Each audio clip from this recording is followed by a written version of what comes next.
अगर आप seriously UPSC की तैयारी कर रहे हैं तो ये वीडियो आपके लिए है। Hello everyone, welcome to my channel UPSC with Lavisha. जैसा कि मैंने कल की क्लास में आपको अनाउंस किया था कि आज से हम अपनी एनसीईआरटी सीरीज की स्टार्टिंग करेंगे। एनसीईआरटी यूपीएससी की फाउंडेशन स्टेज होती है।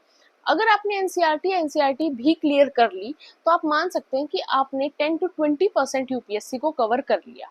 और कुछ सब्जेक्ट्स तो ऐसे हैं जिनके अंदर हमें सिर्फ एनसीईआरटी को कवर करना होता है, फॉर एग्जाम्पल ज्योग्राफी। इसीलिए आज से हम वन बाय वन सभी सब्जेक्ट्स की इम्पोर्टेंट एनसीईआरटीज को कवर करेंगे। और हम स्टार्ट करने जा रहे हैं 6th क्लास की हिस्ट्री बुक से, जिसका नाम है अवर पास्ट 1। 6th क्लास की हिस्ट्री बुक के अंदर एंशियंट हिस्ट्री के बारे में चीजें दी हुई हैं, 7th वाली के अंदर मेडिवल और 8th वाली के अंदर मॉडर्न। और फिर 9th, 10th और 11th की एनसीईआरटी को हम स्किप करेंगे क्योंकि वो वर्ल्ड हिस्ट्री से रिलेट करती है और वर्ल्ड हिस्ट्री सिर्फ जीएस 1 का पार्ट है आपका मेंस के अंदर, और उसके लिए हमें एनसीईआरटी से फाउंडेशन बनाने की जरूरत नहीं है। वो हम डायरेक्ट नोट्स की हेल्प से और डायरेक्ट स्टैंडर्ड बुक्स की हेल्प से भी कवर कर सकते हैं। तो let's decode NCERT step by step. उतना ही पढ़ेंगे जितना इस बुक के अंदर गिवन था, कुछ भी एक्स्ट्रा हम अपनी साइड से एनसीईआरटी के सीरीज के अंदर एड ऑन नहीं करेंगे। ये आपका पूरे कंटेंट शीट है जैसे कि बुक के अंदर गिवन थी। अब आगे बढ़ते हैं। पहला चैप्टर है हमारा what, where, how and when. अब इसके अंदर क्या बात की गई है कि सभी के अकॉर्डिंग पास्ट अपना पास्ट अलग तरह से होता है। एक फार्मर के लिए पास्ट कुछ अलग होगा, एक किंग की नजर से कुछ अलग होगा, एक क्वीन की नजर से कुछ अलग होगा। अगर हम बात करें कि हमें पास्ट के बारे में कहाँ से पता चलता है, तो उसके अंदर यहाँ पर सबसे पहले गिवन है मैन्युस्क्रिप्ट। जब हम डायरेक्ट स्टैंडर्ड बुक्स को उठाते हैं तो वहां पर हमें दिया होता है कि हमें पास्ट के बारे में दो टाइप से पता चलता है, एक लिटरेरी सोर्सेस, एक archaeological sources. But 6th class के एनसीईआरटी में इतना डीपली, सिंपल सी बात है, नहीं गिवन होगा, तो यहाँ पर डायरेक्ट हमें कुछ सोर्सेज बता रखे हैं जिनसे हमें पास्ट के बारे में पता चलता है, जिसमें पहला है मैन्युस्क्रिप्ट। मैन्युस्क्रिप्ट क्या होता है? इसके अंदर हम अपने हाथों से चीजों को लिखते हैं। किसके ऊपर लिखते हैं? पाम लीफ के ऊपर लिखते हैं। अब कुछ मैन्युस्क्रिप्ट्स जो है जो अभी तक हमारे पास हैं, जिनसे हमें अपने पास्ट के बारे में पता चलता है, और कुछ मैन्युस्क्रिप्ट्स टाइम के साथ डिस्ट्रॉय हो गई क्योंकि पाम लीफ ही तो है। अब उसको बर्ड्स की वजह से, इंसेक्ट्स की वजह से भी वो चीजें डिस्ट्रॉय हो गई, और कुछ मतलब किसी किंग ने कर दिया या फिर क्वीन ने डिस्ट्रॉय कर दिया या फिर ब्रिटिशर्स ने उसको डिस्ट्रॉय कर दिया। नेक्स्ट सोर्स होता है हमारा जिससे हमें अपने हिस्ट्री के बारे में पता चलता है, इंस्क्रिप्शन। अब इंस्क्रिप्शन के अंदर भी हैंड रिटन चीजें ही होती है, बट वो किसके ऊपर होती है? हार्ड सरफेस, लाइक स्टोन या फिर मेटल। आज भी आप किसी मंदिर के पास जा रहे हो या फिर आप किसी मस्जिद में जा रहे हो, गुरुद्वारे में जा रहे हो, आपको बोर्ड्स दिखाई देते हैं, होल्डिंग्स दिखाई देते हैं, जिसके ऊपर लिखा होता है कि मंदिर का, टेम्पल का ये हिस्सा इस व्यक्ति की वजह से निर्माण किया गया, या इस व्यक्ति ने इस चीज को निर्माण करवाया, इस चीज को बनवाया या कंट्रीब्यूशन दिया। तो उस टाइप से ही इंस्क्रिप्शंस होते थे। जो राजा थे, उस टाइम के किंग थे, वो अपनी विक्ट्री के टाइम पर या कुछ नई चीजें अनाउंस करते थे, उस टाइम पर इंस्क्रिप्शंस का यूज करते थे ताकि आने वाली जनरेशन को उनके बारे में पता चले। अब यहाँ पर एडिशनल इंफॉर्मेशन के लिए हमारे पास दो इंस्क्रिप्शन गिवन है, एक कांधार और दूसरा रोसेटा इंस्क्रिप्शन। अब इसके अंदर ऐसी कोई इंफॉर्मेशन नहीं है जो हमारे काम की हो यूपीएससी पर्सपेक्टिव से भी और वैसे भी। अब कांधार इंस्क्रिप्शन है, इसके बारे में हमें सिर्फ इतना पता होना चाहिए, कांधार आज के टाइम पर है अफगानिस्तान के अंदर। इसको किस राजा के ऑर्डर से इंस्क्राइब करवाया गया था? वो थे अशोका द ग्रेट। और इसके अंदर दो डिफरेंट स्क्रिप्ट का यूज किया गया था, एक ग्रीक और नीचे अर्मेनिक। बस इतना सा है और कुछ नहीं है। फिर एक इंपॉर्टेंट सोर्स होता है पास्ट को जानने का, आर्कियोलॉजिकल फाइंडिंग्स। आर्कियोलॉजिकल फाइंडिंग्स के अंदर वो सारी चीजें इंक्लूड हैं जो हमारे आर्कियोलॉजिस्ट ने जमीन के नीचे से निकाली या फिर उनको जमीन के ऊपर मिली या फिर जैसे भी उनको मिली, जिसके अंदर आपकी ब्रिक हो सकती है, पेंटिंग हो सकती है, स्कल्पचर हो सकते हैं, आपके कॉइन्स हो सकते हैं, पोर्ट्स हो सकते हैं, pen, everything is included in it. आगे बढ़ते हैं। अब बात आती है early settlement of human in Indian subcontinent. देखो सिंपल सी यहाँ पर इतनी सी बात गिवन है इस पूरे पैराग्राफ के अंदर कि जो पहले सेटलमेंट्स होती थी वो होती थी किसी भी नदी के किनारे, चाहे वो नर्मदा हो, चाहे वो गंगा हो, चाहे वो इंदस हो। क्यों होती थी? क्योंकि नदी के किनारे आपको पानी की एसेसिबिलिटी मिल गई। फिर पानी, जहाँ पर पानी है वहां पर आपको एनिमल्स भी मिल जाएंगे, वहां पर आपको फ्रूट्स भी मिल जाएंगे। पानी की कमी नहीं है तो वहाँ पर आपको प्लांट्स भी मिलेंगे। तो यानी कि लाइफ पॉसिबल जो थी वो वहीं पर थी, इसीलिए आपको जो अर्ली सेटलमेंट्स के एविडेंसेस मिलते हैं, जितनी भी आप पुरानी सभ्यता देखोगे जिसमें मान लो आपकी इंडस वैली सिविलाइजेशन है, हड़प्पन सिविलाइजेशन है, वो आपको किसके किनारे मिलती है, किसी न किसी नदी के किनारे ही मिलती है। फिर ये यहाँ पर मैप गिवन है, इस मैप में ऐसा कोई भी इंफॉर्मेशन नहीं है इम्पोर्टेंट, तो आप इसको स्किप भी कर सकते हो। अब बात करते हैं आगे। अब यहाँ पर नेक्स्ट हेडिंग दे रखी है, reason for people travelling from one part of to the subcontinent to another. अब देखो क्या होता था, कोई इंसान क्यों ही मूव करता है। आज के टाइम पर आप अगर एक जगह से दूसरी जगह मूव करते हो, किस लिए करते हो, एजुकेशन के लिए। एजुकेशन आप क्यों लेते हो, ताकि आपका लाइवलीहुड सस्टेन हो सके, आपको गवर्नमेंट जॉब मिल सके, या फिर आपकी आगे की लाइफ अच्छी चल सके। तो उस टाइम पर भी सेम था, जो मैन एंड वुमेन थे वो क्यों मूव करते थे, लाइवलीहुड के लिए मूव करते थे। वो जहाँ पर रह रहे हैं, सोचो एक सिविलाइजेशन है वो कहीं पर है, मान लो इंडस रिवर के किनारे पे एक सिविलाइजेशन है, इंडस रिवर के अंदर फ्लड आ गया। अब फ्लड आ गया तो मतलब वहां की लाइवलीहुड क्या है, डिस्ट्रॉय हो गया, तो अब उनको किसी और जगह पर मूव करना पड़ेगा। उसके लिए जो रिलीजियस टीचर्स होते थे वो क्यों मूव करते थे, ताकि वो ज्यादा से ज्यादा रिलीजन के बारे में लोगों को बता सके, टाउन से टाउन जाकर, विलेज से विलेज जाकर, इस चीजों के लिए। तो ये कुछ रीजंस होते थे जिनकी वजह से जो लोग थे वो एक जगह से दूसरी जगह मूव करते थे। अब टॉपिक आता है नेम्स ऑफ द लैंड, इसको हम थोड़ा सा पढ़ लेते हैं। Two of the words we often use for our country. कौन से दो वर्ड हैं, हम अपनी कंट्री के लिए दो वर्ड यूज करते हैं, इंडिया, भारत। हमारे कॉन्स्टिट्यूशन ऑफ इंडिया के अंदर भी क्या लिखा हुआ है, इंडिया, डेट इज भारत। अब देखो, the word India comes from, कहां से है, इंदस, कॉल्ड सिंधु इन संस्कृत, यहाँ से आया है हमारा इंडिया। आगे क्या है, जो ईरानियन और ग्रीक्स थे, जो नॉर्थ वेस्ट के अंदर हमारे इंडिया के साइड 2500 ईयर्स एगो पहले आए, and were familiar with the Indus, Indus से वो फेमिलियर थे, और वो उसको क्या बोलते थे, कॉल इट द हिंदोस और the Indus, and the land to the east of the river was called India. इस तरह से आपका इंडिया के नाम की इन्वेंशन हुई। अब दूसरा है, द नेम भारता was used for a group of people who lived in the northwest and who are mentioned in the Rig Veda, the earliest composition in Sanskrit, dated to about 3500 years ago. Later it was used for the country. तो यहाँ से हमारा किस चीज का नाम आया, भारत का नाम आया। अब कुछ इंटरेस्टिंग पॉइंट्स यहाँ पर दे रखे हैं, इसमें आपको कुछ टर्म्स बता रखी हैं। एक है आपकी बीसी। अब देखो, बीसी है, एक है एडी। पहले आपको बुक्स में मिलती थी ये दोनों टर्म। बीसी उस टाइम पीरियड को शो करने के लिए जो जीसस के बर्थ से पहले के, जिसके अंदर आप कह सकते हो बिफोर क्रिस्ट, और जो जीसस के बाद का टाइम पीरियड था, उनकी बर्थ के बाद का टाइम पीरियड था, उसको उसके लिए हम यूज करते थे, उसको डिनोट करने के लिए एडी, जिसका मतलब था एनो डोमिनी।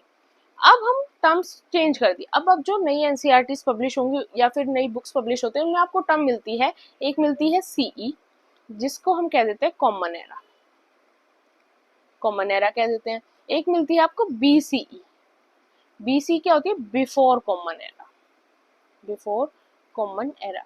मतलब यहाँ पर बीसी बिफोर क्राइस्ट की जगह हम यूज कर लेते हैं बीसीई, और एनो डोमिनी की जगह हम यूज कर लेते हैं कॉमन एरा। एक आपको कहीं पर बीपी भी लिखा हुआ मिल सकता है, ठीक है। बीपी का मतलब क्या होगा, बिफोर प्रेजेंट। तो ये कुछ टर्म्स होते हैं जो हम यूज करते हैं डेट्स को डिनोट करने के लिए। और हमें दूसरी बात पता होनी चाहिए कि पहले बिफोर क्राइस्ट से पहले का जो टाइम पीरियड था वो उल्टा चलता था। मतलब उल्टा कैसे, 7 BC, 7 BC के बाद क्या आएगा, आज के टाइम पीरियड के अकॉर्डिंग हम देखें तो क्या आना चाहिए था 8, बट 7 के बाद आया 6, फिर 5, 3, 2, 1, 1 के बाद दोबारा काउंटिंग स्टार्ट हुई, उसके बाद हम नॉर्मली आए 1 AD 2 AD, और आज तक हम ऐसे ही चल रहे हैं। 2025 चल रहा है, फिर 2026। तो ये कुछ चीजें हैं जो आपको यहाँ पर पता होनी चाहिए।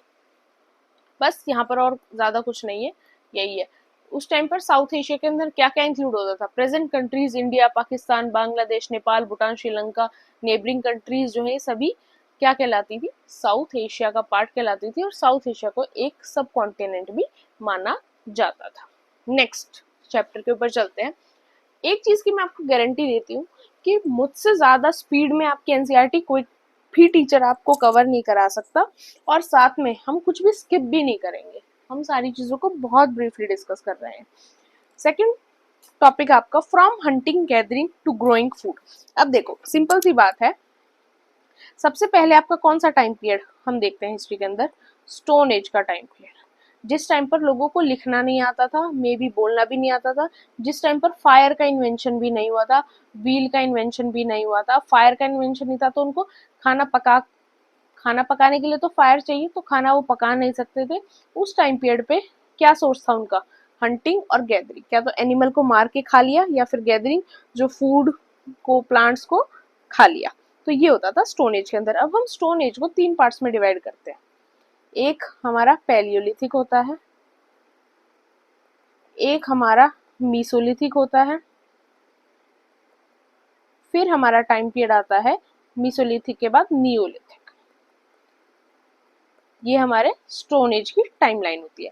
अब वैसे तो हम पैलियोलिथिक को भी फिर 3 पार्ट्स में डिवाइड करते हैं, लोअर मिडल अपर के अंदर, पर वो ज्यादा ब्रीफ हो जाएगा, वो आगे की जब हम 12th की एनसीईआरटी करेंगे उसके बाद बात करते हैं। तो यहाँ पर क्या दे रखा है, people who lived in the subcontinent as early as 2 million years ago, पहले उनको बोला जाता था हंटर एंड गैदरर्स। उस टाइम पर स्टोन एज क्यों कहा जाता था, क्योंकि वो स्टोन टूल्स का यूज करते थे। अब सबसे पहले एज आती है पैलियोलिथिक एज। पैलियोलिथिक का मतलब क्या होता है, मीनिंग ओल्ड होता है, ग्रीक टर्म है लिथोस का मतलब होता है स्टोन, इसलिए इसको पैलियोलिथिक बोला जाता है। पैलियोलिथिक पीरियड कहाँ से कहाँ तक का टाइम पीरियड है, आज से 2 मिलियन ईयर्स एगो पहले से लेकर 12,000 ईयर्स एगो पहले तक आपका क्या चल रहा था, पैलियोलिथिक पीरियड चल रहा था। पैलियोलिथिक को हम फर्दर डिवाइड कर देते हैं लोअर मिडल और अपर पैलियोलिथिक के अंदर। अब सेकंड है आपका मीसोलिथिक। मीसोलिथिक के अंदर क्या है, मीसोलिथिक आपका टाइम पीरियड है 12 ईयर्स एगो से पहले लेकर 10,000 ईयर्स तक, जो बीच का आपका कुछ टाइम पीरियड रहा 2000 ईयर्स का, उसको हम मीसोलिथिक के अंदर काउंट करते हैं। एक चीज और, जो ये टाइम पीरियड है ना स्टोन एज वाला, ये आपको अलग अलग जगह पर अलग अलग मिलेगा। आप अगर 4 साइड्स चेक करोगे, चारों साइड्स पे आपको अलग मिलेगा। एआई आपको अलग बताएगा, गूगल आपको अलग बताएगा। तो ये टाइम पीरियड याद रखना इतना इंपॉर्टेंट भी नहीं होता। अब पैलियोलिथिक से मीसोलिथिक, मीसोलिथिक से हम पहुंचे नियोलिथिक में। मीसोलिथिक के टाइम पर क्या था, स्टोन टूल्स यूज होती थी, पर वो थोड़ी सी टाइनी थी, छोटी थी। अब बात करते हैं नियोलिथिक के। नियोलिथिक लास्ट स्टेज जो स्टार्ट हुई 10,000 ईयर्स एगो से पहले। अब नियोलिथिक की ऐसी एज थी जब जो स्टोन टूल्स थे वो भी शार्प होना स्टार्ट हो गए थे, और एग्रीकल्चर भी थोड़ा थोड़ा स्टार्ट होना शुरू हो गया था नियोलिथिक के टाइम पीरियड पर। अब दे रखा है यहाँ पर हंटर और गैदरर्स के बारे में। तो हंटर गैदरर्स क्या करते हैं वो हमें पता है, वो एनिमल्स की जो मूवमेंट्स उनको फॉलो करते थे ताकि वो उनको करेक्ट टाइम पर पकड़ सके, ताकि बाद में उनको खा सके। अलग अलग प्लांट्स के ऊपर सर्च करते थे, पानी के लिए वो सर्च करते थे, क्योंकि उनके पास उस टाइम पर ऑप्शन नहीं था। अब नीचे दे रखा है टूल्स यूज्ड बाय हंटर और गैदरर्स। तो यहाँ पर क्या, हंटर गैदरर्स यूज टूल्स किसकी यूज करते थे, स्टोन की बनी हुई, वुड की बनी हुई, बॉन की बनी हुई। अब बॉन की बनी हुई यूज करेंगे क्योंकि बाहर से एनिमल उन्होंने खा लिया, वो उसकी वो जो बॉन बच गई उनका भी तो कुछ करना पड़ेगा ना। वैसे यहाँ से बीइंग अ हिस्ट्री स्टूडेंट मैं आपसे एक क्वेश्चन पूछती हूँ कि जब पहले के लोग हंटिंग करते थे, गैदरिंग करते थे, क्योंकि उनके पास कोई और सोर्स ही नहीं था, फिर ये चीज कब इंक्लूड हुई कि हमने बीइंग अ इंडियन, जो आज के टाइम पर एक डिबेट रहती है कि आपको नॉन वेज नहीं खाना चाहिए। पहले तो मैं ये बता दूं कि मैं नॉन वेज नहीं खाती हूँ, कि आप सोचो कि मैं अपने आप को डिफेंड कर रही हूँ, लेकिन फिर भी ये चीज कैसे स्टार्ट हुई कि आज के टाइम पर आपके नॉन वेज को या वेजिटेरियन फूड को रिलीजन के साथ जोड़ा जाता है। और थोड़ा सा रैशनली थिंक करके इस चीज का अगर आप चाहो तो आप आंसर दे सकते हो। आगे है, some of these stone tools were used किसके लिए, मीट को और बोन को कट करने के लिए यूज की जाती थी, और इन सारी चीजों के लिए यूज की जाती थी। अब उसके अलावा और यहाँ पर कुछ भी नहीं है, छोड़ दो। फिर है places from where the evidence of hunter gatherers are found. Hunting gathering के जो एविडेंस है वो हमें कहाँ कहाँ से मिलता है, यानी सिंपल सा मतलब क्या है कि जो स्टोन एज है, स्टोन एज की एग्जिस्टेंस के एविडेंसेस हमें इंडिया में कहाँ कहाँ से मिलते हैं। तो अब इस मैप को ढंग से देखना, इस मैप के अंदर बहुत क्लियरली डिफाइन किए हुए हैं कुछ जगह, जिनके आगे ये लगा हुआ है कुरनूल केव्स हो गया, हुंसगी हो गया, भीमबेटका हो गया, ये हमें क्या है, पैलियोलिथिक साइट है, जहाँ से हमें पैलियोलिथिक के टाइम पीरियड तक के भी एविडेंसेस मिलते हैं। फिर मेहरगढ़ है, बुरजा होम है, यहाँ से हमें नियोलिथिक टाइम पीरियड के एविडेंसेस मिलते हैं। तो ये मैप है ना, ये वाला मैप इंपॉर्टेंट है। इस मैप की जितनी साइट्स हैं वो आप याद कर लो, तो आपको बहुत ज़्यादा हेल्प उस चीज़ की मिलेगी। अब आ जाओ इधर वापस। Factors that led to hunter hunting gathering to growing food. अब इसके अंदर क्या है, क्या ऐसे फैक्टर्स थे कि लोगों ने बाद में जाकर हंटिंग गैदरिंग के साथ साथ क्रॉप की कल्टीवेशन भी स्टार्ट की। एक तो क्लाइमेट चेंज, जिस टाइम पर आपका पैलियोलिथिक टाइम पीरियड स्टार्ट हुआ था उस टाइम पर तो आइस एज थी, उस टाइम पर तो पॉसिबल ही नहीं था फूड को ग्रो करना, लेकिन बाद में जो क्लाइमेट था वो वार्म होता गया तो पॉसिबिलिटी बढ़ती गई, ग्रासलैंड्स बढ़ते गए, ग्रासलैंड बढ़ने की वजह से जो आपके शीप, कैटल, गोट, डियर, एंटेलोप, इन सभी एनिमल्स की क्या थी, पॉपुलेशन बढ़ती गई, उसकी वजह से भी चीजें फेवरेबल होने लगी एग्रीकल्चर के लिए। साथ में लोगों ने हर्टिंग और रियरिंग स्टार्ट कर दिया एनिमल्स की, फिर आपने डोमेस्टिकेशन ऑफ प्लांट्स को स्टार्ट कर दिया। तो ये चीजें थी जिसकी वजह से जो एग्रीकल्चर है वो बढ़ता चला गया, लोगों ने फूड को ग्रो करना स्टार्ट कर दिया। फिर डोमेस्टिकेशन ऑफ एनिमल्स, ये चीज भी सामने आने लगी। अगर हम पहला इंसान देख मतलब सॉरी पहला एनिमल जिसको डोमेस्टिकेशन किया गया था, पालतू बनाया गया था, वो था wild ancestor of the dog. और डॉग आज भी काफी ज्यादा अमाउंट में हम देखें और एनिमल्स के कंपैरिजन में, तो आज भी आपको ज्यादातर फैमिलीज में डॉग ही मिलते हैं।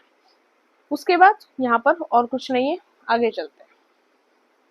अब बात आती है, ये भी यहाँ कुछ नहीं है, स्किप कर दो। फिर है प्रोसेस ऑफ डोमेस्टिकेशन। डोमेस्टिकेशन का पूरा यहाँ पर प्रोसेस दे रखा है कि कैसे चीजें स्टार्ट हुई, बट इसके अंदर ऐसा कुछ नहीं है जो यूपीएससी आपसे पूछेगा। मतलब देखो ये नोट्स डायरेक्ट एनसीईआरटी से बिल्कुल डायरेक्ट ही है, ऐसा मैंने कुछ स्किप नहीं किया एनसीईआरटी से यहाँ पर, बट फिर भी यहाँ पर थोड़ी सी आपको क्लैरिटी दिख रही है नोट्स में, तो इनको थोड़ा स्टडी करना, रिवाइज करना ईजी है एज कम्पेयर टू एनसीईआरटी। फिर है स्टोरी ऑफ बुरज़ाहोम, इसको हमें पढ़ना है तो इसको अभी हम पढ़ते हैं। बुरज़ाहोम प्रेजेंट डे कश्मीर के अंदर है ये जगह, यहाँ से हमें पिट हाउसेस के एविडेंसेस मिले हैं, ये बात दिमाग में फिट कर लेनी है क्योंकि बहुत इंपॉर्टेंट पॉइंट है, कभी भी प्रीलिम्स से पूछा जा सकता है और पूछा भी गया है।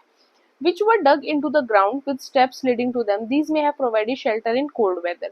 ठीक है, उसके आगे दे रखा है archaeologists have also found cooking huts both inside and outside the huts, which suggests that depending on the weather people could cook food either indoors or outdoors. तो मतलब इतना दिमाग देखो उस टाइम पर भी लोगों के अंदर आ चुका था, तो बस आपको इतना पता होना चाहिए, बहुत है बुरज़ाहोम के बारे में। आगे दे रखा है स्टोरी ऑफ मेहरगढ़। फिलहाल ये लोकेशन पाकिस्तान के अंदर है बट फिर भी आपसे पूछी जा सकती है। Mehrgarh site is located in a fertile plain near the Bolan pass which is one of the most important route for Iran. अब Mehrgarh was probably one of the places where people learn to grow, जहाँ लोगों ने क्या सीखा, barley की और wheat की cultivation, और साथ में रियर शिप एंड गोट्स को फर्स्ट टाइम इसी एरिया के अंदर देखा गया था। तो ये इंपॉर्टेंट पॉइंट है, ये आपको यहाँ पर याद रखना है। उसके अलावा यहाँ पर और कुछ नहीं है, यहाँ पर एनिमल बोन्स भी देखे गए, आपको यहाँ पर हाउसेस भी मिलते हैं स्क्वायर और रेक्टेंगुलर शेप के, और यहाँ पर ये भी माना जाता था, किस चीज में बिलीव किया जाता था, लाइफ आफ्टर डेथ के अंदर भी यहाँ पर बिलीव किया जाता था। लाइफ आफ्टर डेथ मतलब कि लोग मानते थे कि अगर किसी की डेथ हो जाती है तो वो डेथ के बाद दोबारा भी जन्म लेगा, तो इसके लिए पहले जलाने की प्रोसेस नहीं किया जाता था। हमारी खुद के इंडिया के अंदर पहले जलाया नहीं जाता था, अब भी नहीं, मतलब अब तो रिलीजन वाइज चीजें हो गई। जब जलाया नहीं जाता था, जब भी ऐसा ही होता था, जमीन में दफनाया जाता था, तो वो जब वो दफनाते थे ब्यूरल को, जब वो उसके साथ में क्या करते थे, काफी चीजों को रख देते थे कि इसकी अगली लाइफ के अंदर इनके काम आएगा। अब कुछ इंटरेस्टिंग पॉइंट है, grain was use as seed, food, gift and store for food. तो यहाँ पर ये कुछ इंटरेस्टिंग फैक्ट्स हैं बट इनमें ऐसा कुछ भी इम्पोर्टेंट नहीं है यहाँ तक जो यूपीएससी आपसे यहाँ पर पूछ सके। भीमबेटका के बारे में ये एक पॉइंट इंपॉर्टेंट है, ये आपसे पूछा जा सकता है। Bhimbetka in present day Madhya Pradesh is an old site with caves and rock shelters. People choose these natural caves because they provided shelter from the rain, heat and wind. तो ये आपको भीमबेटका के बारे में पता होना चाहिए। फिर कुरनूल केव्स, ये इनका बारे में पता होना चाहिए कि यहाँ से हमें एविडेंसेस मिले हैं, किस चीज के मिले हैं, फायर के एविडेंसेस मिले। आगे है one of the most famous neolithic site Catalhoyuk was found in Turkey. थोड़ा सा यहाँ पर भी इस पॉइंट को वैसे आप स्किप कर दो, छोड़ो, 2 पॉइंट बहुत है और यहाँ पर कुछ इंपॉर्टेंट नहीं। नेक्स्ट चैप्टर है हमारा इन द अर्लीस्ट सिटीज। अब यहाँ पर बात हो रही है हड़प्पा सिविलाइजेशन।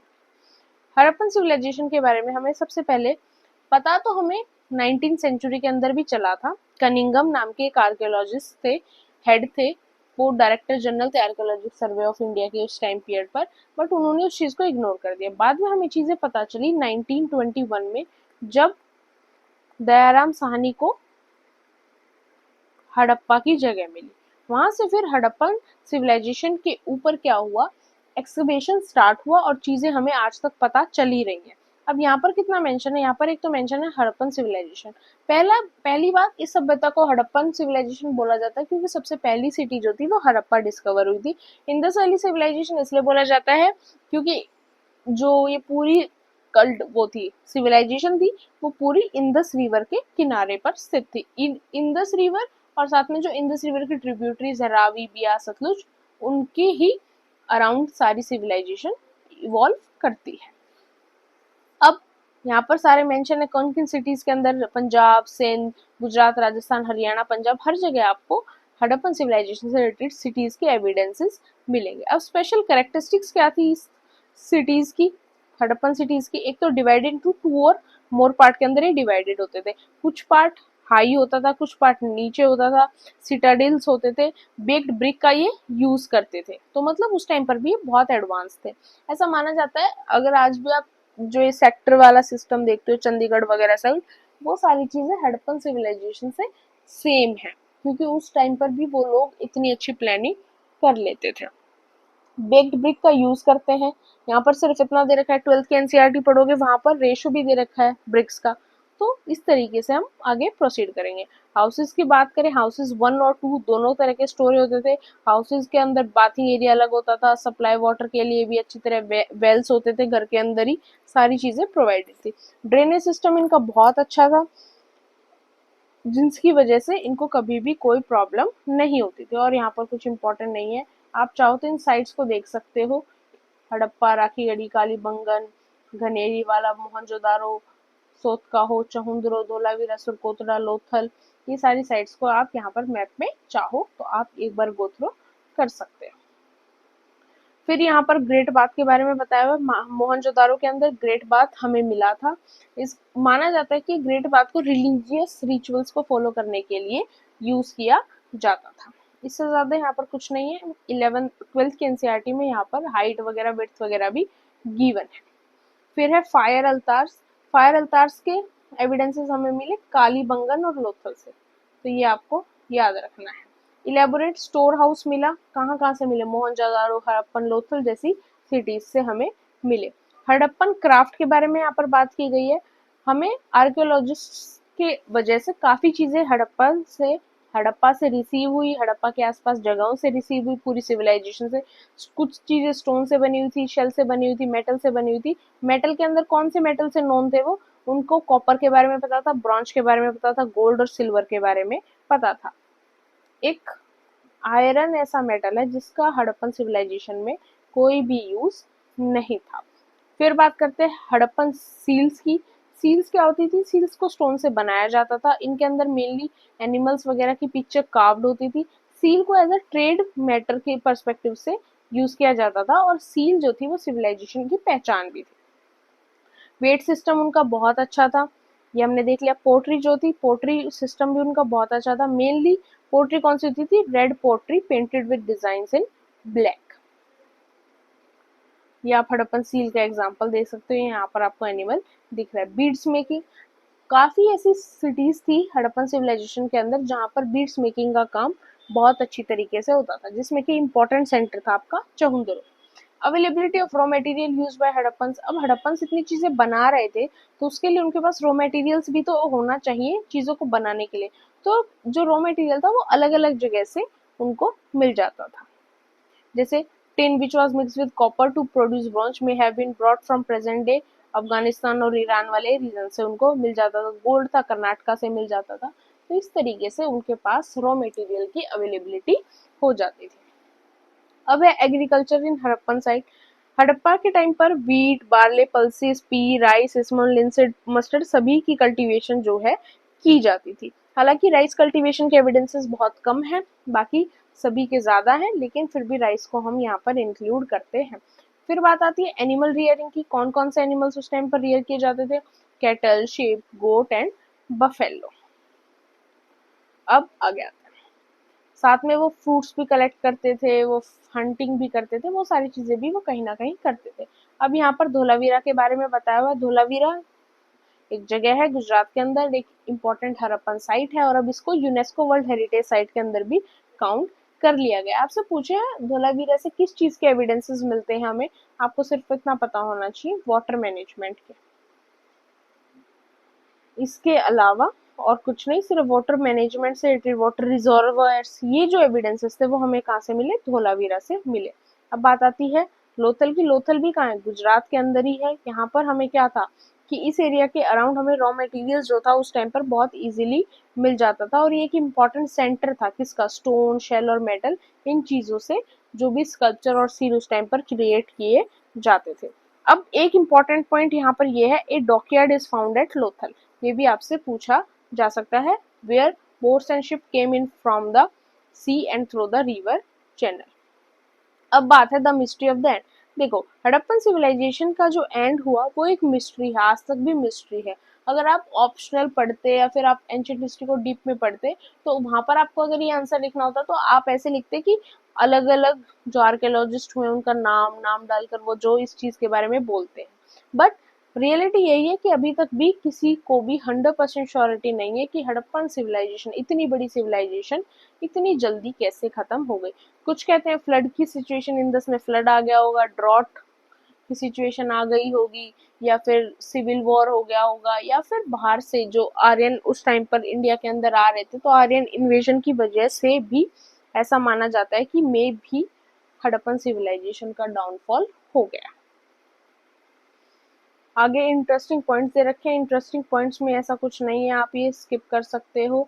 यहाँ पर इसके अंदर और ज्यादा यहाँ पर कुछ नहीं है, बस ये आपको पता होना चाहिए, cotton was probably grown at Mehrgarh up from about 7000 years ago. और यहाँ पर ऐसी कोई इन्फॉर्मेशन नहीं है जो आपको कहीं और ना मिले या फिर आगे के एनसीईआरटी में मेंशन ना हो। नेक्स्ट है आपका what books and burials tells us. Books और ब्यूरल्स हमें क्या बताते हैं, सिंपल सी बात है, हमारी हिस्ट्री के बारे में बताते हैं, हमारे हिस्ट्रीज में कैसे चीजें हैंडल की जाती थी, क्या चीजें होती थी, उन चीजों के बारे में यहाँ पर बात की जाती है। हमारे 4 वेदा हैं, एक है ऋग्वेद, एक है सामवेद, एक है यजुर्वेद, एक है अथर्ववेद। सबसे पुराना कौन सा है आपका, ऋग्वेद। तो पहले ऋग्वेदा के बारे में पढ़ते हैं। The Rigveda includes more than 1000 hymns, काफी सारे हिम्स है उसके अंदर जिनको सुक्ता बोला जाता है, और these hymns are in praise of various gods and goddesses. आगे है 3 गॉड्स आर एक्सेप्शनली इम्पोर्टेंट। कौन कौन से गॉड्स को इम्पोर्टेंट बताया गया है ऋग्वेदा के अंदर, नॉट कि मैं आपको बता रही हूँ कि कौन से 3 गॉड इम्पोर्टेंट है और ऐसे बुक वाले ने लिख दिया। जो ऋग्वेदा के अकॉर्डिंग कौन से 3 गॉड इम्पोर्टेंट है, वो है अग्नि, the God of fire, Indra a warrior God, and Soma a plant from which a special drink was prepared। तो ये कुछ गॉड थे जो इम्पोर्टेंट होते थे। उसके अलावा क्या है, और यहाँ पर ऐसा कुछ इम्पोर्टेंट नहीं है। कुछ चीजें वुमेन ने भी उस टाइम पर ऋग्वेदा के अंदर कंपोज की। उसके अलावा यहाँ पर ऋग्वेदा से रिलेटेड कोई चीजें और इम्पोर्टेंट नहीं है, सारी चीजों को यहाँ पर स्किप कर सकते हैं। यहाँ भी कुछ नहीं है, यहाँ भी हम सारी चीजों को स्किप कर सकते हैं। ये सारी चीजें इतना रिवाइज करने की जरूरत नहीं है हमें यहाँ पर। ये भी आपको, क्योंकि वही बात है ना, अगर कोई चीज आपको, देखो कुछ पॉइंट ऐसे होते हैं जो इस 6th क्लास के एनसीईआरटी में गिवन है पर और आगे के एनसीईआरटीज में हमें नहीं मिलेंगी, पर जो चीजें हमें पता है कि आगे के एनसीईआरटी में ब्रीफ में गिवन है तो उसको हम यहाँ पर रिवाइज नहीं करेंगे। वैसे मैं आपको पीडीएफ शेयर कर दूंगी, आप रिवाइज करना चाहो तो आप कर भी सकते हो। 40 पेज है और एक यूपीएससी एस्पिरेंट के लिए 40 पेज मैक्सिमम 1 घंटे का ही काम होना चाहिए। फिर आर्यंस आए इंडिया के अंदर, आर्यंस ने रूल किया इंडिया के अंदर। रूल तो क्या ही किया, बस अपने आप को इस्टेब्लिश किया इंडिया के अंदर। उसी टाइम आपके जो वेदास थे वो भी लिखे गए। अब यहाँ पर एक टर्म है दसाज और दस्यूज, इसके बारे में देखते हैं। Dasyu were the people who did not have the same religious belief as the Aryan. समझ में आ गया, दस्यूज वो होते थे जिनका रिलीजियस बिलीफ आर्यन से सेम नहीं था। These were people who did not perform sacrifices and probably spoke different languages। और यहाँ पर कुछ नहीं है, छोड़ दो। फिर आती है बात मेगालिथ्स की। देखो पीछे हमने जो देखा था वो थी मीसोलिथिक एज, ये है मेगालिथिक, तो दोनों में फर्क है, आपको इस फर्क को पहचानना है। मेगालिथ्स कुछ नहीं है, मेगालिथ्स वो होते थे बड़े बड़े स्टोन्स को जो आयरन की हेल्प से यूज किया जाता था, उससे अलग अलग चीजें बनाई जाती हैं, उन चीजों को क्या बोला जाता है, मेगालिथ बोला जाता है। बट यहाँ से कुछ भी आपसे यूपीएससी कभी नहीं पूछेगा। नेक्स्ट है ब्यूरल प्रैक्टिसेस इनाम गांव। अब इनाम गांव के अंदर ब्यूरल प्रैक्टिस कैसे होती थी उसके बारे में यहाँ पर सारी चीजें दी हुई है। अब इसके अंदर दे रखा है it is a site on the river God a tributary of the Bhima, तो ये इसकी लोकेशन हो गई इनाम गांव की। उसके बाद यहाँ पर दे रखा है क्या ब्यूरल प्रैक्टिस होती थी, दैट के adult were generally buried in the ground, adult को डेथ के बाद आप ग्राउंड के अंदर बरी कर रहे हो, उसको सीधा लिटाना है और उसका जो हेड है वो किस तरफ होना चाहिए, नॉर्थ की तरफ होना चाहिए।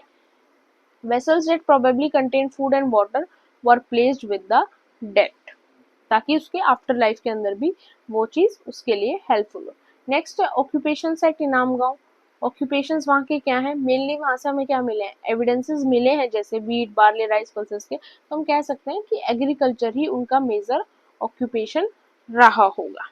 उसके बाद यहाँ पर कुछ इंपॉर्टेंट पॉइंट्स, इंटरेस्टिंग पॉइंट्स हैं, जैसे कि around 3500 years ago we find some of the first evidence of writing in China, तो इस टाइप से ये सारी चीजें।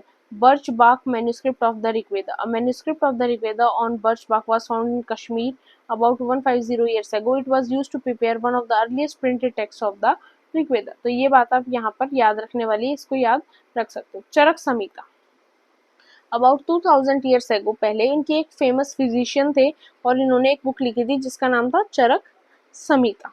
तो इसके अंदर इन्होंने लिखा है there he states that the human body के पास कितनी बोन्स होती है, 360 बोन्स होती हैं, and this is much larger number than 200 bones that are recognised in modern anatomy, तो ये आपको पता होना चाहिए। Charaka arrived at this figure by counting teeth, joints and cartilage को काउंट करने के बाद ही वो इस कंक्लूजन पर पहुंचे थे कि ह्यूमन बॉडी के अंदर कितनी बोन्स होती है। उसके बाद और यहाँ पर कुछ नहीं है, सिर्फ लैंग्वेज से रिलेटेड चीजें हैं बट नॉट सो इम्पोर्टेंट। अब आते हैं फिफ्थ पर, kingdoms, king and early Republic. अब देखो वैदिक कल्चर, स्टोन एज था, स्टोन एज के बाद इंडस सिविलाइजेशन आई, इंडस सिविलाइजेशन के बाद वैदिक कल्चर आया, फिर लेटर वैदिक आया, उसके बाद बुद्धिज्म और जैनिज्म की डेवलपमेंट हुई और उसी टाइम पर किंगडम्स बनने लग गए, किंगडम्स बनने लग गए, उनको क्या बोला जाता था, महाजनपद बोला जाता था। तो इस टाइप से चीजें बढ़ती चली गई, पहले जनपद हुआ, लेटर वैदिक पीरियड जब खत्म होने वाला था उस टाइम पर जनपदास की स्टेब्लिशमेंट होना स्टार्ट हो गया और बाद में वही जनपद चलकर महाजनपद का रूप उन्होंने ले लिया, वो बहुत बड़े किंगडम बन गए। अब यहाँ पर क्या है, the period that follow Rigvedic age is known as later Vedic age, ये तो हमें पता ही है क्योंकि अभी हमने बात की। ऋग्वैदिक एज का टाइम पीरियड अगर आपको जानना है तो वो है 1500 से लेकर 1000 BC तक, और फिर लेटर ऋग्वैदिक का है 1000 से लेकर नियर अबाउट 500 BC तक। फिर यहाँ पर बात दे रखी है समावेदा के बारे में, हमने ऋग्वेदा तो देख लिया था ऋग्वेदा क्या है, अब देखते हैं समवेद क्या है।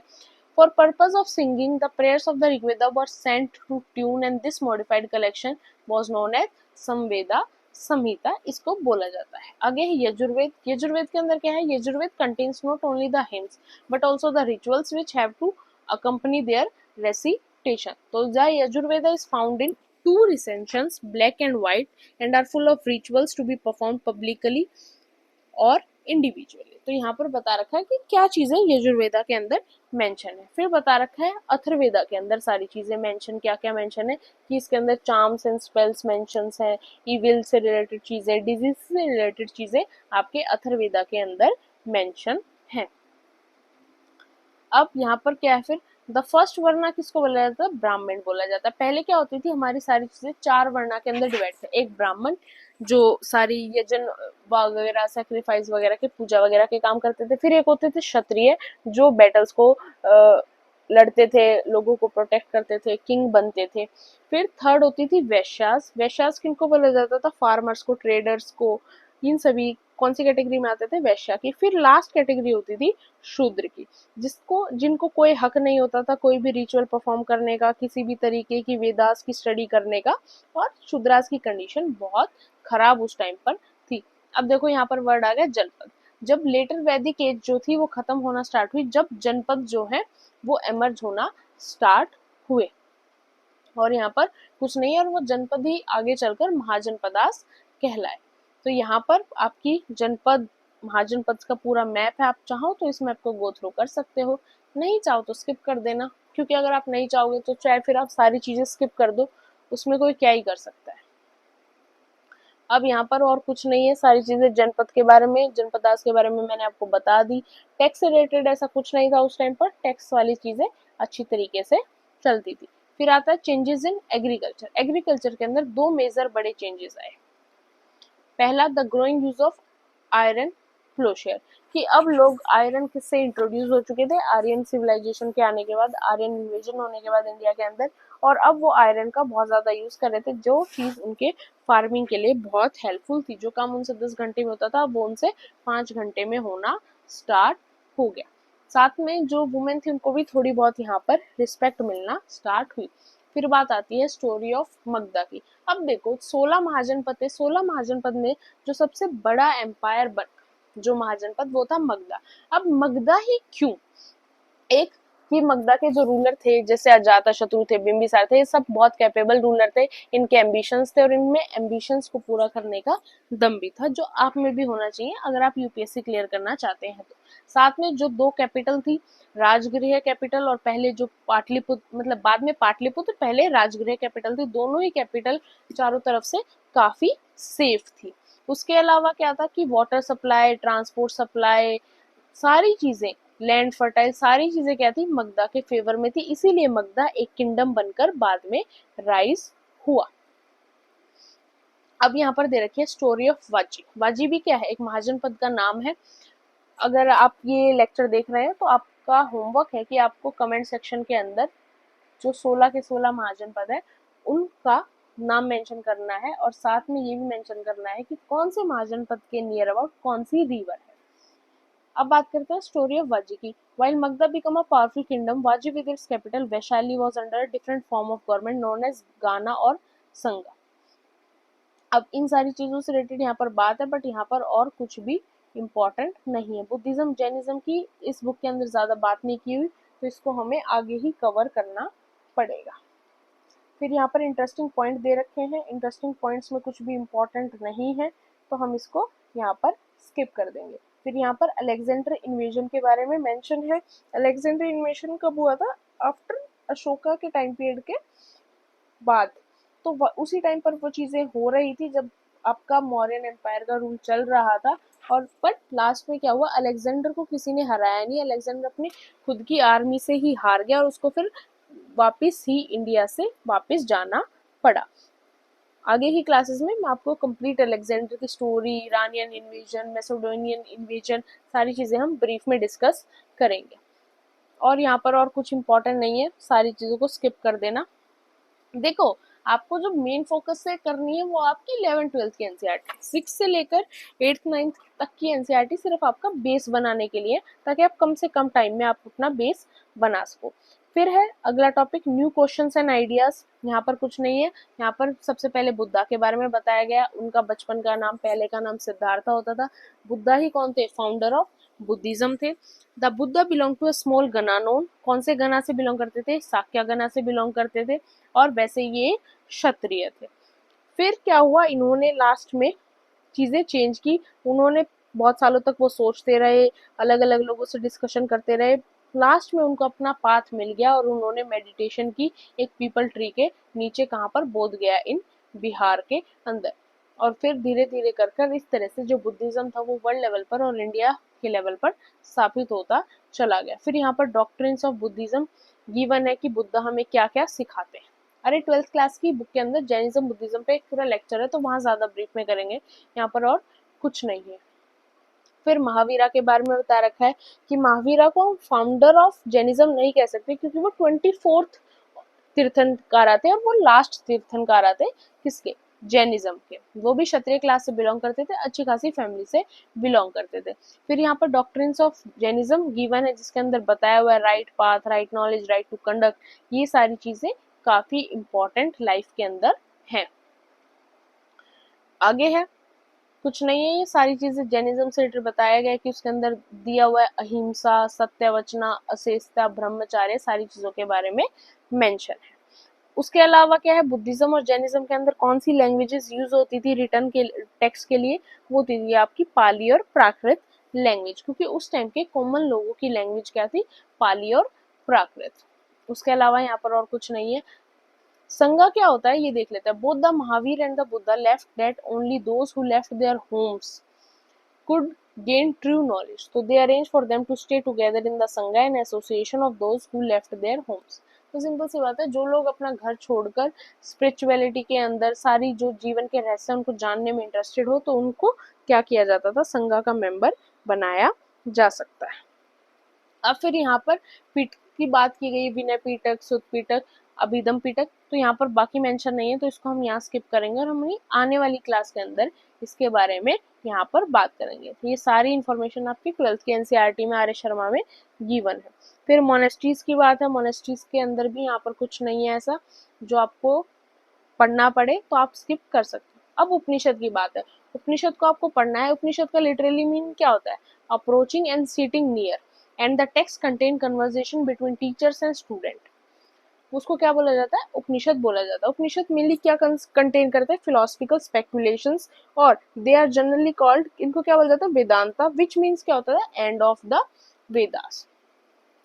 किसी दिन अगर टाइम हुआ हमारी क्लासेस के बीच में, तो आपको मैं बहुत ब्रीफली इन चीज़ों के बीच में डिफरेंस आपको मैं क्लियर आउट करा दूंगी। वेदास, वेदांता, उपनिषद, पुराण, तो काफ़ी कॉम्प्लिकेटेड ये चीज़ें हमारे लिए हो जाती है।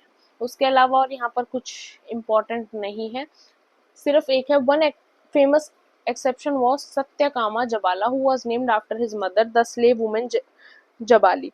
He had a deep desire to learn about reality, was accepted as a student by a Brahmin teacher named Gautama, and became one of the best known thinker of the time. Many of the ideas of the Upanishad were later developed by the famous thinker Shankaracharya. तो ये चीज़ important थी, ये याद रख लेना। फिर यहाँ पर six schools of Indian philosophy दे रखा है। अब इसमें एक नाम यूज किया गया है मैक्स म्यूलर का, तो ये नाम आपको अगर आपसे ऐसा कुछ प्रीलिम्स मेंस में पूछा जाए तो आपको ये नाम याद रखना है। तो यही चीजें हैं जो आप अपने आंसर के अंदर ऐड ऑन कर सकते हो। फिर यहाँ पर कुछ ऑथर्स, उनके थीम से रिलेटेड चीजें यहाँ पर मेंशन है, एक बार गो थ्रू कर लेना, काफी हेल्पफुल आपके लिए ये सारी चीजें रहेंगी। फिर है सिस्टम ऑफ आश्रम्स, आश्रम के सिस्टम की यहाँ पर बात हो रही है, ब्रह्मचर्य, गृहस्थ, वनप्रस्थ, समस्या, और फिर लास्ट में संन्यास। अब सारी चीजें क्या होती है, 25 साल की उम्र तक आप कामयाब हो जाओ, फिर आप गृहस्थ बन जाओ, शादी करो, बच्चे करो, फिर आप वन के अंदर निकल जाओ जीवन की खोज के अंदर, और लास्ट में आप संन्यास हर चीज से ले लो। तो ये सारी क्या है, आश्रम के जो सिस्टम होता है उसके बारे में यहाँ पर मेंशन किया गया है। फिर इन सब में ऐसा कुछ नहीं है, ये आप छोड़ सकते हो, ये तो मैंने आपको बता ही दिया। वनप्रस्थ क्या होता था, फॉरेस्ट में रहना, लास्ट में सब कुछ अपना गिव अप कर देना। गृहस्थ जिसमें आप शादी करते हैं और आपकी फैमिली बनती है। फिर यहाँ पर कुछ इंटरेस्टिंग पॉइंट हैं, इनके अंदर हमें चीज़ें देखनी, ये इंपॉर्टेंट है। The story of two sages, Shaunaka and Abhipratarin, who worshipped the universal soul, is contained in the Chandogya Upanishad. देखो उपनिषद बहुत सारे थे, सब कुछ याद नहीं रख सकते, पर हमें कुछ कुछ चीजें जो होती हैं वो हमें याद रखनी होती हैं, जो कौन से स्पेसिफिक उपनिषद के अंदर गिवन है। तो ये पॉइंट आपको यहाँ पर याद रखना है, ये सारे पॉइंट्स जो है यहाँ पर इंपॉर्टेंट है। नेक्स्ट है Zoroastrianism. Zoroaster was an Iranian prophet, his teachings are contained in a book जिसका नाम है अवस्था। तो ये आपको याद रखनी है। जो लैंग्वेज अवस्था की और प्रैक्टिसेस डिस्क्राइब हैं वो सिमिलर है किनसे, वेदास, जैसे हमारे लिए वेदास है उनके लिए वो बुक अवस्था है। बेसिक टीचिंग जो है of Zoroaster are contained in the maxim good thoughts, good words and good deeds, जो एक मॉरल होता है बेसिक जो लाइफ का जीने का।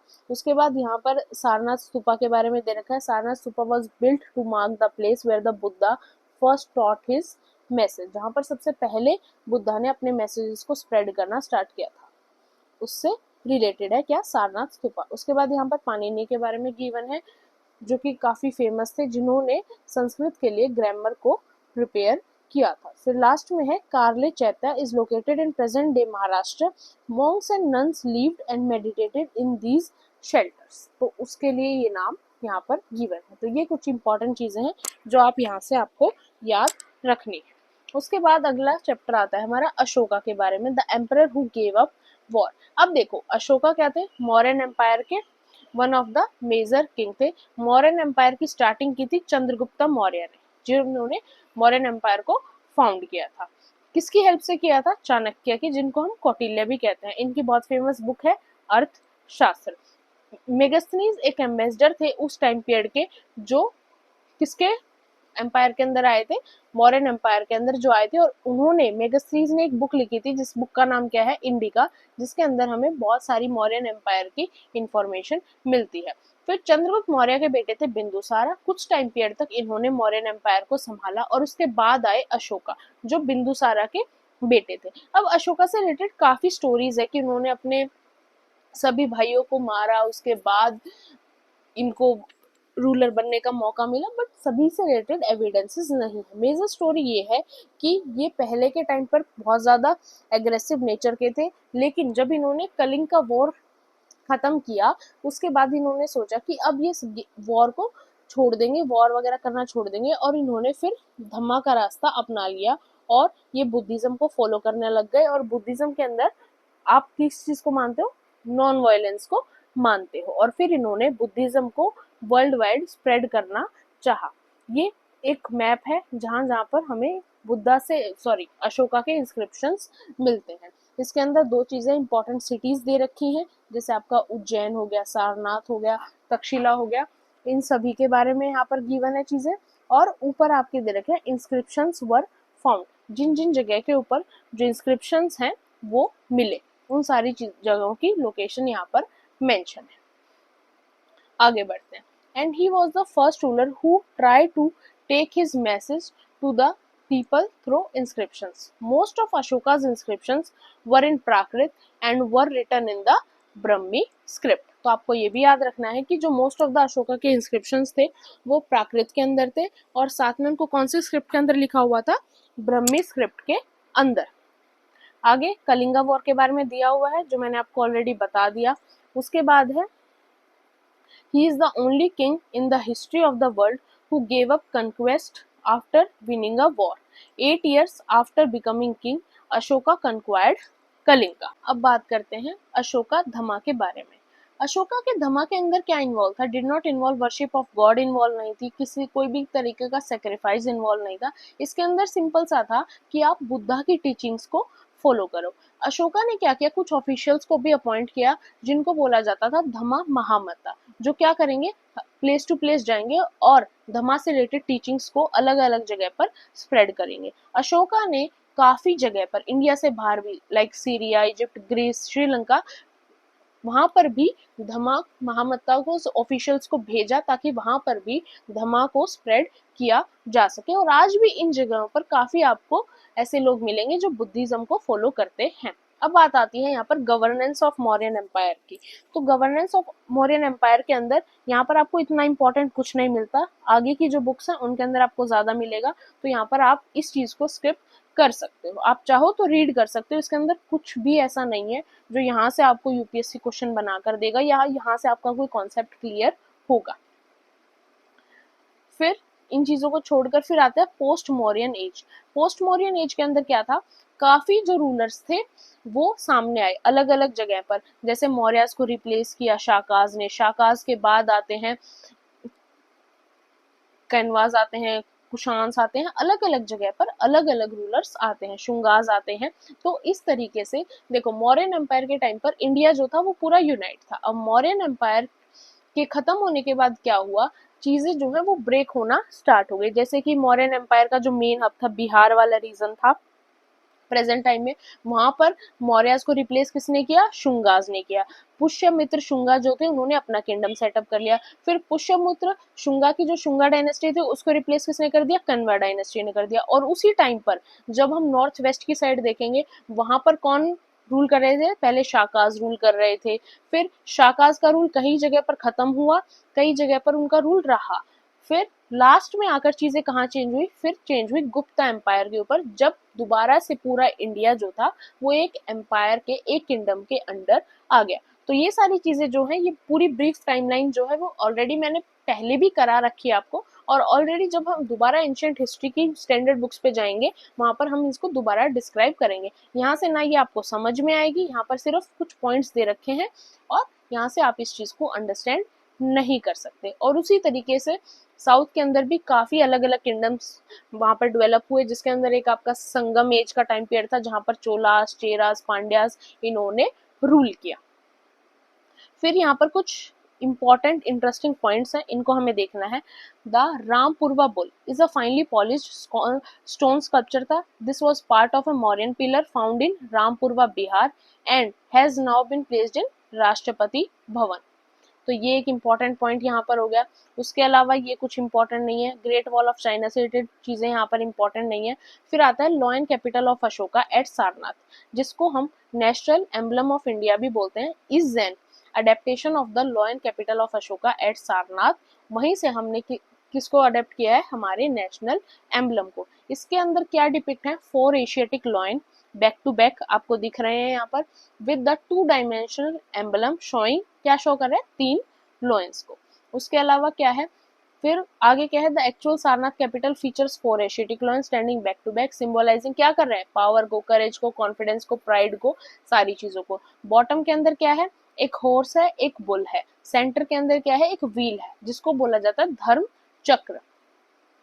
The lion of the north, the horse of the west, the bull of the south and the elephant of the east, separated by किससे, by intervening wheels over a lotus in a full bloom, exemplifying the fountain head of life and creative inspiration. तो ये सारी चीजें आपको याद रखनी है। फिर आपको यहाँ पर याद रखना है, forming an integral part of the emblem is the motto inscribed below the abacus in Devanagari script Satyameva Jayate, truth alone triumphs. This is a quote, ये कोट कहाँ से लिया गया है, मुंडका उपनिषद से लिया गया है। तो ये भी यहाँ पर इंपॉर्टेंट है, ये आपको यहाँ पर याद रखना है। अब अगला आता है Vitthal villages thriving towns, chapter का नाम है। इसके अंदर क्या है, सोशल लाइफ बता रखी है, विलेज के अंदर कैसे होती थी, जिसके अंदर टर्म्स दे रखी हैं, जिनको क्या बोला जाता था। तमिल रीजन के अंदर लार्ज लैंड ओनर्स होते थे, जिनको बोला जाता था विलेलार। ऑर्डिनरी प्लोमैन होते थे, उनको बोला जाता था उजैवर। ये टर्म्स आपको याद रखनी है यहाँ से, ये काफी इंपॉर्टेंट है और ये हर जगह आपको बुक्स में नहीं मिलती है। और जो लैंडलेस लेबर्स होते थे, जिनके अंदर स्लेव्स को भी इंक्लूड कर दिया गया, उनको बोला जाता था खंदई सियार और अदीमई। तो ये सोशल लाइफ में वहां पर साउदर्न विलेजेस जो होती थी एंशियंट टाइम पीरियड में, उनके अंदर इस तरीके से लोगों को इन नामों से, मतलब इस तरीके से उनको डिनोट किया जाता था। अब बात आती है सोशल लाइफ नॉर्थन विलेज के साइड। तो जो विलेज का हेडमैन होता था उसको बोला जाता था ग्रामा भोजका। फिर उसके बाद लार्जेस्ट लैंड ओनर के बारे में बात हो गई, फिर जज है, पुलिसमैन है। तो इन चीजों में कोई नया वर्ड नहीं है, तो यहाँ पर आप छोड़ सकते हो। फिर दे रखा है इंडिपेंडेंट फार्मर, जिसको बोला जाता था गृहपतिस। तो ये इंपॉर्टेंट आपको पता होना चाहिए। और फिर and then there were men and women such as दशा कर्मका who did not own land, जिनके पास खुद का लैंड ना हो, and had to earn a living working on the field, जो दूसरों के लैंड के ऊपर काम करे, उनको बोला जाता था दशा कर्मकारा। तो इस तरीके से आपको ये जो नाम है वो यहाँ से आपको याद रखने हैं। फिर आर्ट एंड क्राफ्ट के बारे में दे रखा है, बट आर्ट एंड क्राफ्ट के बारे में इतना कुछ इंपॉर्टेंट यहाँ पर नहीं है, तो आप इस चीज को यहाँ पर स्किप कर सकते हो। सिर्फ कॉइन्स के बारे में, मैन्युफैक्चरिंग ऑफ क्लॉथ्स के बारे में, पोट्री के बारे में बता रखा है, तो ये यहाँ पर आप स्किप कर सकते हो। फिर है रोल ऑफ श्रेणीज। श्रेणीज का क्या रोल होता था, many craft person and merchants जो थे वो एसोसिएशंस बना लेते। आज भी हमारी एसोसिएशन होती है, स्टूडेंट की होती है, टीचर्स की होती है, उस तरीके से उसको बोला जाता था क्या, श्रेणीज बोला जाता था। फिर यहाँ पर और कुछ नहीं है, सारी चीजों को आप स्किप कर सकते हो। फिर यहाँ पर मथुरा की स्टोरी बताई हुई है, बट मथुरा की स्टोरी के अंदर ऐसा कुछ इंपॉर्टेंट नहीं है। यहाँ पर वर्शिप ऑफ कृष्णा वो हमें पता ही है, उसके अलावा यहाँ पर ऐसा कुछ नहीं है जो आपसे एग्जाम में पूछा जा सकता है। फिर दे रखी है स्टोरी ऑफ अरिकामेडु। अरिकामेडु क्या थी, कोस्टल सेटलमेंट थी where ships unloaded goods from distance land. और भी यहाँ पर हमें काफी फाइंडिंग्स जो है वो देखने को मिलती हैं, लेकिन और ज्यादा इंपॉर्टेंट यहाँ कुछ नहीं है, आप स्किप कर सकते हो। फिर यहाँ पर रिंग वेल्स के बारे में बताया हुआ है। रिंग वेल्स क्या होते थे, many cities archaeologists have found rows of pots और ceramic rings arranged one on top of the other, और उनको क्या बोला जाता था, एक के ऊपर एक रिंग वॉल्स बोला जाता था। फिर यहाँ पर एक चीज बहुत इंपॉर्टेंट दे रखी है, अर्थशास्त्र mention rules for spinning and weaving, कि अर्थशास्त्र के अंदर स्पिनिंग और वीविंग से रिलेटेड क्या है रूल्स मेंशन है। तो ये आपको यहाँ पर पूरा गो थ्रू करना है। They describe how spinning and weaving जो है could be done in workshops under the supervision of a special official. If a woman does not complete her work she will have to pay a fine and her thumbs can be cut off. तो ये चीजें कहाँ mention है, अर्थशास्त्र के अंदर mention है। फिर संगम लिटरेचर है, संगम लिटरेचर से रिलेटेड यहाँ पर आपको चीजें समझ नहीं आएंगी, ये जब हम आगे बढ़ेंगे ब्रीफ में, जब हम इस चीज को करेंगे। फिर जातक्स के बारे में दिया हुआ है, बट यहाँ कुछ इंपॉर्टेंट इन्फॉर्मेशन गिवन नहीं है, तो यहाँ से हम इसको स्किप करेंगे। नेक्स्ट है ट्रेडर्स, किंग्स एंड पिलग्रिम्स।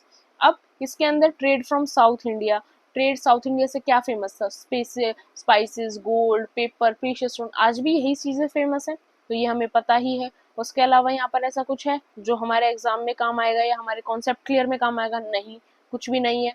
फिर new kingdom along the coast, Cholas, Cheras, Pandyas, ये 3 किंगडम थे जिनके बारे में संगम एज के टाइम पर संगम लिटरेचर के अंदर मेंशन है, बट यहाँ से क्या हमें इनके बारे में कुछ समझ में आएगा, नहीं समझ में आएगा। क्यों? क्योंकि बिल्कुल शॉर्टकट में दिया हुआ है, इतना शॉर्टकट भी अगर हमें हिस्ट्री नहीं समझ आ रही तो हमें समझ नहीं आएगा। यहाँ से सिर्फ हमें नाम मिल सकता है, पुहार, कावेरीपट्टनम, पोर्ट थे किसके, चोला एम्पायर के, मदुरई क्या थी, पांड्यास की कैपिटल जगह थी, बट ये चीजें तो हमें आगे मिल जाएंगी, तो हम बार बार उस चीज पर टाइम वेस्ट नहीं करेंगे। फिर सातवाहनास के बारे में दिया हुआ है, सातवाहनास के बारे में भी यहाँ पर इतना ज्यादा कुछ गिवन नहीं है, चाहो तो एक रीडिंग ले सकते हो, बट कुछ भी इम्पोर्टेंट नहीं है।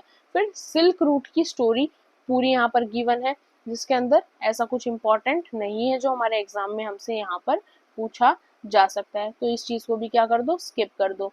फिर कनिष्का के बारे में गिवन है, कनिष्का कौन सी डायनेस्टी से बिलोंग करते थे, कुषाण डायनेस्टी से बिलोंग करते थे। इनके टाइम पीरियड पर भी एक बुद्धिस्ट काउंसिल हुई थी, जिस बुद्धिस्ट काउंसिल के अंदर बुद्धिस्ट रिलीजन को 2 पार्ट्स में डिवाइड कर दिया गया था, वो लोग अलग जो हीनयान को फॉलो करते थे, वो लोग अलग जो महायान को फॉलो करते थे। तो ये आगे जब हम 12th की एनसीईआरटी करेंगे वहां पर ब्रीफली गिवन है, तो वहीं इस चीज को डिस्कस करेंगे।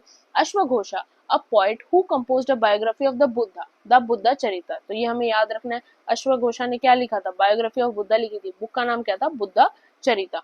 फिर यहाँ पर दे रखा है बुद्धिज्म का स्प्रेड कैसे हुआ, महायान बुद्धिज्म, बौद्धिस्व, ये सब कुछ 12th के एनसीईआरटी में, तो ये 6 से करने की जरूरत नहीं है, कंफ्यूज होने की यहाँ पर हमें जरूरत नहीं है। तो बुद्धिज्म कैसे कैसे स्प्रेड हुआ, थेरावेदा बुद्धिज्म कैसे पॉपुलर हुआ, ये सब कुछ दे रखा है। फिर दे रखा है चाइनीज बुद्धिस्ट पिलग्रिम्स के बारे में, तो यहाँ पर बेस्ट नॉन कुछ पिलग्रिम्स थे, जैसे फायान थे जो इंडिया के अंदर आए थे, जुआनजंग थे, आइकविंग थे, जो ये कुछ चाइनीज पिलग्रिम्स थे जो इंडिया के अंदर इन्होंने टाइम टू टाइम क्या था, विजिट किया था। जो ज़ुएनज़ंग थे उन्होंने तो इवन नालंदा के अंदर स्टडी भी की थी। फिर यहाँ पर कुछ एडिशनल इन्फॉर्मेशन गिवन है इनके बारे में, ये तो देखने की जरूरत ही नहीं है, ये एडिशनल इन्फॉर्मेशन आपसे नहीं पूछी जाएगी। फिर यहाँ पर बिगिनिंग ऑफ भक्ति के बारे में मेंशन है कि कैसे भक्ति स्टार्ट हुई, सारी चीजों के बारे में, बट कुछ भी यहाँ पर ऐसा नहीं है जो हमसे पूछा जा सकता है, तो ये चीजें जो है वो हम सारी यहाँ पर स्किप कर सकते हैं। एक ही चीज इंपॉर्टेंट है कि आइडिया ऑफ भक्ति स्टार्ट कहाँ से हुआ, आज के टाइम पर हम किसको मानते हैं सबसे ज्यादा, भगवत गीता को। फिर कुछ इंटरेस्टिंग पॉइंट है क्रिश्चियनिटी के बारे में। About 2000 years ago Christianity emerged हुई वेस्ट एशिया के अंदर, जीसस क्रिस्ट बॉर्न हुए बेथेलम में, which was then part of the किसका था, रोमन एम्पायर का पार्ट था। फिर यहाँ पर जीसस की टीचिंग्स के बारे में, जीसस के बारे में थोड़ी सी इंफॉर्मेशन गिवन है, आप चाहो तो एक रीडिंग यहाँ से पूरी यहाँ पर ले सकते हो।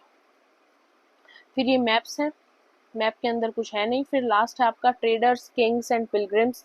अब यहाँ पर समुद्रगुप्ता जो एक फेमस गुप्ता एम्पायर के रूलर रहे थे, मौर्यन एम्पायर के बाद गुप्ता एम्पायर ही ऐसा था जो काफी वेल एस्टेब्लिश हुआ। फिर यहाँ पर समुद्रगुप्ता और प्रयाग प्रशस्ति के बारे में दे रखा है, बट ऐसा कुछ नहीं दे रखा जो आप आगे स्टडी नहीं कर पाओ। देखो हमें सिर्फ 6th 7th 8th एनसीईआरटी की एक ही रीडिंग लेनी होती है, जिनसे कि हम वो पॉइंट्स मिस ना कर दें जो हमें किसी और एनसीईआरटी में ना मिले, बट यहाँ पर ऐसा कुछ नहीं है।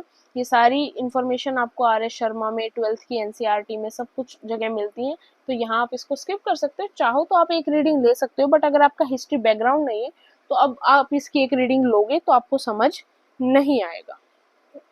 फिर ये गुप्ता एम्पायर से रिलेटेड मैप गिवन है। फिर हर्षवर्धना के बारे में दिया हुआ है, हर्षवर्धना लास्ट हिंदू रूलर रहे, इनकी कैपिटल क्या थी, पहले इनकी थानेसर कैपिटल थी, बाद में इन्होंने कैपिटल को चेंज करके कन्नौज कर लिया था। ज़ुएनज़ंग जो ये थे चाइनीज पिलग्रिम, इन्होंने हर्षा के टाइम पीरियड पर काफी इंडिया के अंदर टाइम स्पेंड किया था और उन्होंने हर्षा के बारे में काफी लिखा भी। उसके अलावा बना भट्टा क्या थे, हर्षा के कोर्ट पर थे, उन्होंने हर्षा चरिता लिखी और उन्होंने 2 और इम्पोर्टेंट बुक लिखी, एक कदम्बरी और एक पर्वती परी ने। तो ये तीनों बुक्स के नाम आपको पता होना चाहिए। पूछे किसने लिखी, तो बना भट्टा ने लिखी। हर्षा ने, हर्षवर्धन ने खुद ने भी 3 बुक लिखी, प्रियदर्शिका, रत्नावली, नागानंदा। ये तीनों प्ले थे जो उन्होंने लिखे, तो ये भी आपको पता होना चाहिए। इन तीनों प्ले में से किसी का भी नाम आ जाए तो आपको पता होना चाहिए ये किसने लिखे, हर्षवर्धन ने। फिर पल्लव, चालुक्य, पुलकेशिन के बारे में मेंशन है, जिनको बाद में चीजें इनके बारे में मेंशन है, बट यहाँ भी ऐसा कुछ नहीं। तो ये चीजें क्या है, अगर इस चैप्टर को करोगे ना, सिर्फ कॉम्प्लेक्सिटी बढ़ेगी आपकी एंशिएंट हिस्ट्री को लेकर, क्योंकि यहाँ पर गिवन कुछ नहीं है, सिर्फ नाम नाम मेंशन कर दिए गए हैं। तो यहाँ पर ना ही स्टडी करना, इसको रीड करना वो ज्यादा बेटर है। फिर यहाँ पर कुछ भी और इम्पोर्टेंट ऐसा नहीं है जो हमें आगे नहीं मिलेगा। तो जो चीज आगे हमें डिफाइन मैनर में मिल सकती है वो हमें यहाँ से नहीं करनी। बिल्डिंग्स, पेंटिंग्स एंड बुक्स, यहाँ पर आपको आयरन पिलर एट मेहरौली के बारे में इंफॉर्मेशन गिवन है, एक बार गो थ्रो कर लेना। फिर मेटलर्जी के बारे में चीजें गिवन है, इसको स्किप कर सकते हो। स्तूपास हैं, स्तूपास के बारे में यहाँ पे पूरी इंफॉर्मेशन गिवन है, एक बार चाहो तो स्टडी कर सकते हो, या फिर इसको स्टडी करने से बेटर है इस फिगर को स्टडी कर लो। इस एरिया को मेडी बोला जाता है, इसको इनक्लोजर वॉल। फिर ये ऊपर आपका छत्र स्पायर है, फिर नीचे इस वाले इस हिस्से को हर्मिका, इस हिस्से को ये जो पूरा डोम लाइक अंडा, फिर ये नीचे ये है, इसको बोला जाता है तोरना। तो यहाँ से आपका पूरा स्टडी हो जाएगा। फिर हिंदू टेम्पल्स की कंस्ट्रक्शन के बारे में यहाँ गिवन है, पर काफी कम गिवन है, तो यहाँ से हमारी चीजें क्लियर नहीं हो पाएंगी। फिर अजंता केव्स है, एक बार स्टडी कर लो। शिल्पाधिकरम एक तमिल एपिक है, उसका नाम है, किसने कंपोज की थी, इलेंगो ने कंपोज की थी। और जो स्टोरी मेंशन है इसके अंदर उसको याद करने की जरूरत नहीं है, नाम याद हो गया यही बहुत है।